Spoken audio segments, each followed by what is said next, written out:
बिस्मिल्लाहिर्रहमानिर्रहीम, अस्सलाम वालेकुम। Welcome to food with Sana Ali kitchen में। आज हम बना रहे हैं टी टाइम केक रेसिपी। बहुत इजी और क्विक मेथड से बनाऊंगी और बहुत सी टिप्स और ट्रिक्स आपके साथ वीडियो में शेयर करूंगी।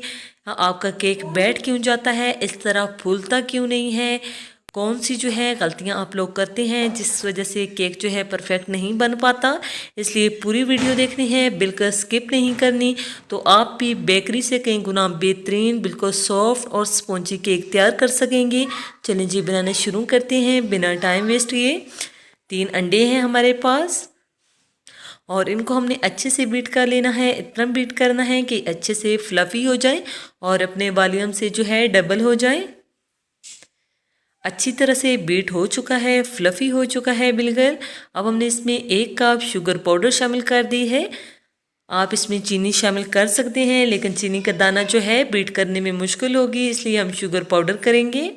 अच्छी से बीट कर लिया है। कुछ ड्रॉप्स हमने इसमें वनीला एसेंस शामिल कर दिया है और कुछ ड्रॉप ही हम इसमें फूड कलर शामिल कर देंगे। येलो फूड कलर लिया है हमने, इससे जो है इसका कलर बहुत अच्छे से इन्हेंस हो जाएगा और बहुत अच्छा सा हमारा टी टाइम केक जो है बनके तैयार होगा, बिल्कुल परफेक्ट बेकरी स्टाइल।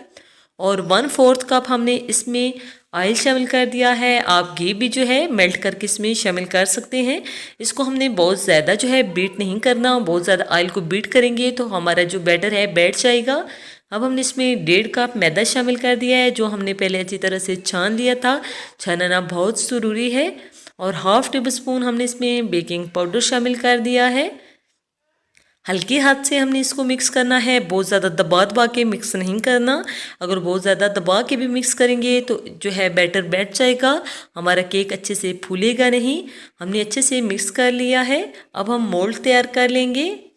अच्छे से हमने इसको कुकिंग ऑयल लगा लेना है और इसके अंदर बटर पेपर लाइन कर लेंगे। अगर आपके पास बटर पेपर ना हो तो आप ऑयल लगा के इसके अंदर मैदा डस्ट कर दें और एक्स्ट्रा जो मैदा हो उसको निकाल दें। बटर पेपर के ऊपर भी हम ऑयल लगा लेंगे।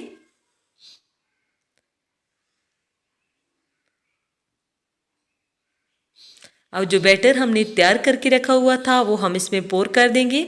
आप देख सकते हैं इसकी कंसिस्टेंसी कितनी अच्छी है, बिल्कुल रिबन की तरह गिरा था।